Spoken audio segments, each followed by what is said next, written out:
Hey filmmaker, Chung Dha here. In this video I want to talk about how I started from nothing, from zero to become a cinematographer. So the journey of mine is quite different, so it's not a usual route to take, but I actually studied packaging design and graphic design. I actually learned how to use like Adobe package fully properly. However, when I studied, we didn't use the Premiere Pro or After Effects. We did use like the rest, like InDesign, Photoshop, Illustrator, Dreamweaver, and Flash. Those were mostly the programs that we needed to do a lot of graphic design work with. And yeah, from there, when I did packaging design, we had like a minor course to learn how to do photography, because we make proper prototypes of our packagings, and of course to nicely present those you should take photos of those. So we had like a proper course to do like proper studio photography and also street photography, and I learned how to use like a DSLR fully manually, and also was like my first time holding a DSLR. And we actually used like a Nikon D90 when we studied, and it was for me, it was a so-so DSLR, because I didn't like the button placement, I didn't like the menu structure, because every time we came in, it was just a hassle to work with the camera. It was hard to memorize the buttons, and it's also like very unusual placement, especially having buttons here on your left side also instead of everything on your right side.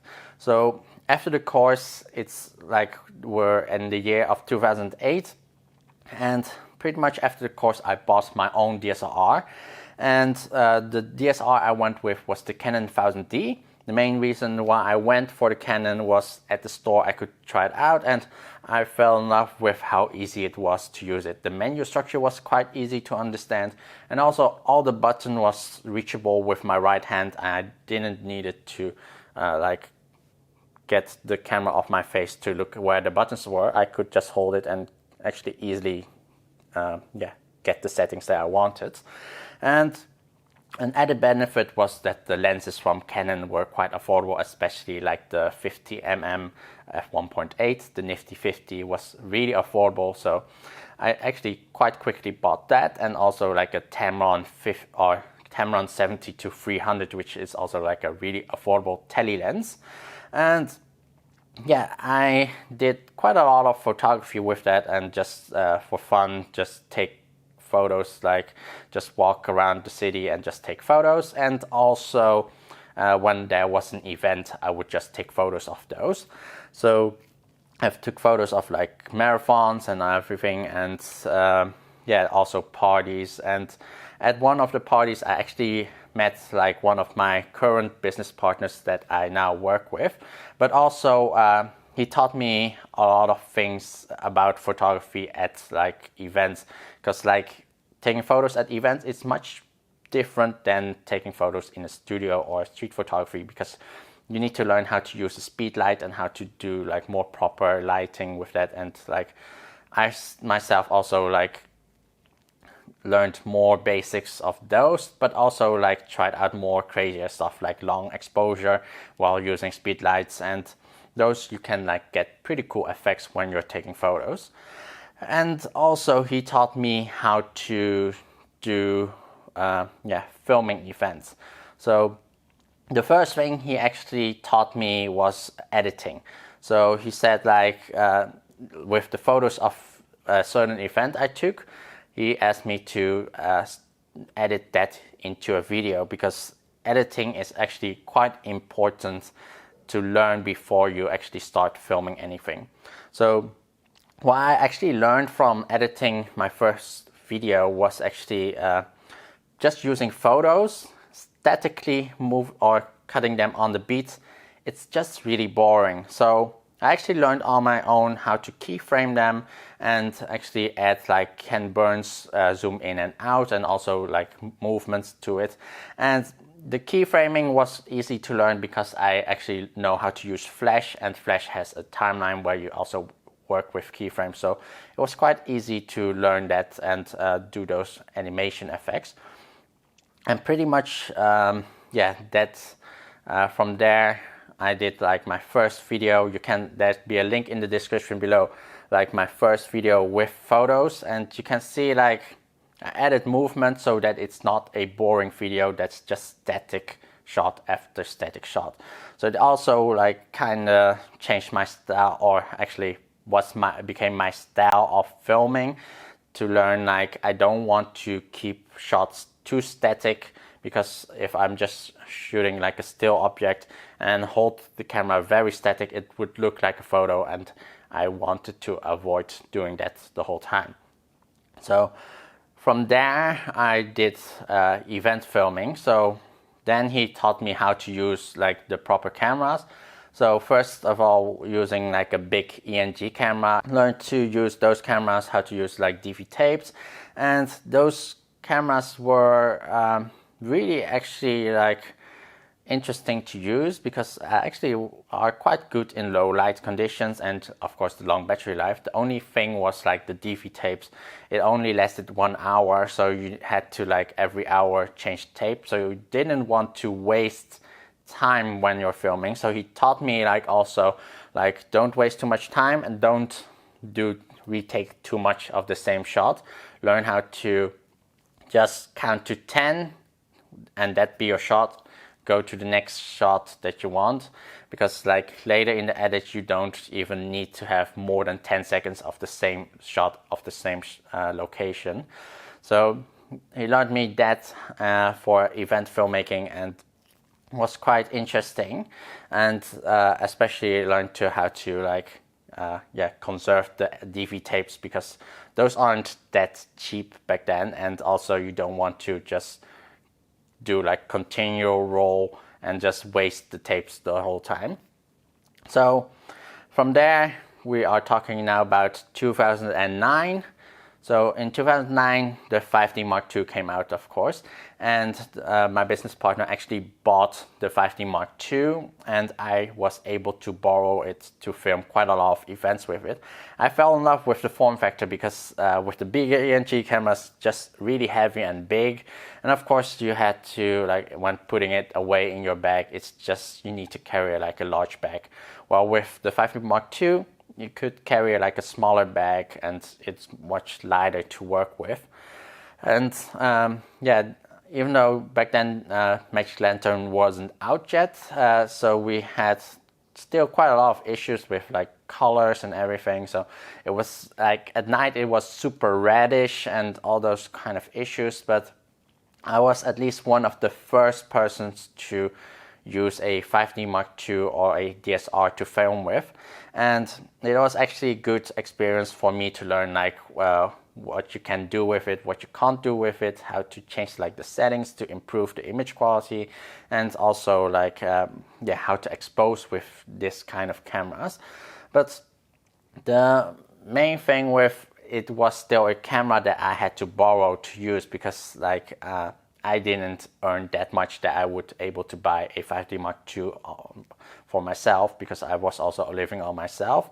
So I had to, when actually like finally bought my first camera with a video function, it was the 500D that came after the 5D Mark II. So the 500D was literally the first affordable DSR with the video function. 5D Mark II was the first one with the video function, and then the 500D was the more affordable version. So I bought the 500D. It has a lot of issues because it didn't have real manual control over the settings when you're filming. The 1080p was not at like proper frame rates, was like 20 FPS or something, and then like you're basically stuck at 720p that did have like 25p and 30p.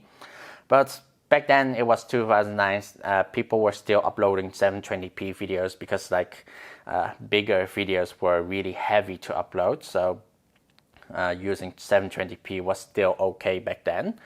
And pretty much with the 500D, me owning it, it gave me a lot of more room to play with the camera, and also like during the daytime when we're not filming events, I was able to play with the camera and learn more how to use the camera for different things, and getting like different shots that I needed. And also learned how to trick the camera to use like a bigger aperture with like the 50mm. So there was a simple trick with it. If you held your hand in front of the lens, so it gets like a darker image, it will open up the aperture, and then you press record, so it actually would hold it onto the larger aperture, and then it will automatically change the shutter speed or ISO, and that would enable me to get like the nicer, shallower depth of field with those with the 500D. So yeah, having filmed a lot of things with that, still 2009 there was like the first 48 hours film project that happened in the same location. And the thing was, I wasn't directly joining a team. I was actually hired as a photographer at the network. So there was like the network event going on, and there was one team that didn't have a cameraman, and the organizer knew that next to that I took photos, but that I also filmed a lot. And he asked if I wanted to join a team. For me, it was like, yeah, why not try it out? Like, I've been filming events for a long time now. Maybe it's cool to actually try out also filming a short film. So I joined the team. It was quite an interesting experience because the team was mostly of girls. I was like one of the guys of the crews. So the main thing with 48 hours, you get like a genre, prop, names and stuff that you use. So we got an femme fatale. The team of girls said like, you're a guy, we know more about this genre, you can go to sleep, and like the next day you can come back and we'll start shooting. So I literally had no influence on the script at all, which didn't matter to me. For me, it was literally came back the next day and filmed, and try to film as pretty as possible, get the nice shots that I wanted to get. They just said like, this is the scene and this is what we're shooting. However, we did have like a few issues. The main issue was like that we didn't have proper audio gear. I did have like a audio, like a microphone that I had bought before. But the thing was, with the 500D, there was no mic jack. So the only camera they had with a mic jack was a Sanyo. However, that didn't record any good audio with that microphone. So in the end, we actually had to dub the film. The main thing was actually the late at night shots, or the last few shots or scenes, was actually, I felt the audio was right, but they felt like it needed to be redubbed. So we actually had dubbed many scenes before, but not dubbed the final scenes. And actually, I had to dub the last scene with my voice, which actually made the whole movie kind of weird, because people who knows the actor knows how his voice actually is, and then changed into my voice, which I didn't know how to convey his kind of voice out of my throat. But the thing was, it made it quite interesting. But also, back then, the video editor I used wasn't Premiere Pro, it was Sony Vegas.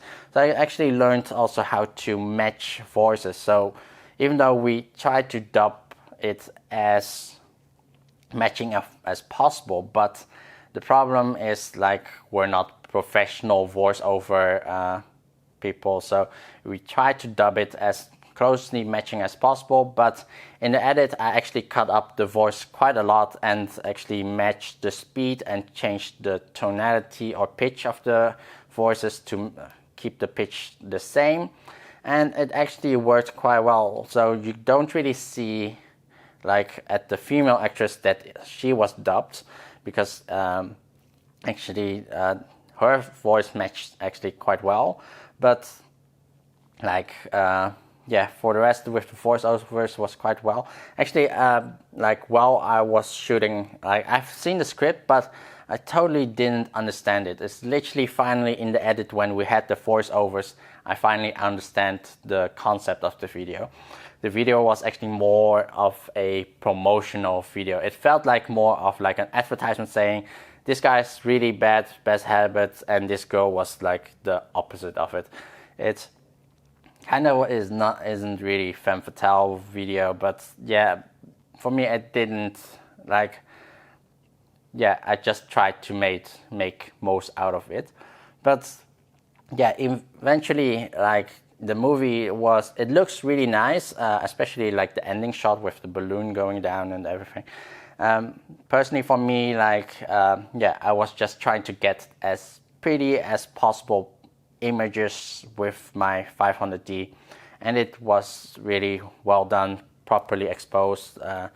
Yeah, gotten really cool shots with the camera, and yeah, pretty much the end result was winning the Best Cinematography and Editing award with it. And it was quite interesting to win those awards because I was up against teams with like really professional cinematographers, guys using Red cameras, guys using the 5D Mark II, and also one other team that also used the 500D. However, quite noticeable when we saw all the movies, the other teams were doing experimental stuff. So they didn't know how to use those cameras. It literally was for them like the first time that they used those cameras. So all of videos were either underexposed, overexposed, having like wrong colors, really bad high contrast colors. Well, there was of course other teams that had like using smaller camcorders and such, but looking at the image quality, like cinematography, like was like really, I was gonna win this quite easily. And I didn't expect it also winning the editing award with it. So it's quite interesting that I won that.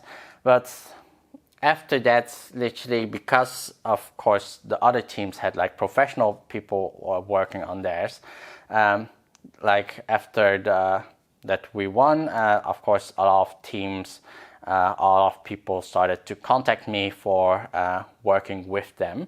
So even though it was like my first short film, afterwards I literally, after winning that award, I was able to work professionally in the field and also learning a lot of things. Literally from winning that award, it gave me like the proper way into the filmmaking world and getting me connected with the proper people. So that was pretty much my journey, how I started from zero and ended up becoming a cinematographer. Hopefully you found this a quite interesting video. If you have any questions, please comment below. And if you're new to this channel and want to be more updated, please hit that subscribe button here below. And also make sure you hit that bell icon so you're always updated when I post a new video. So thank you guys for watching, and I'll see you guys next time. Bye bye.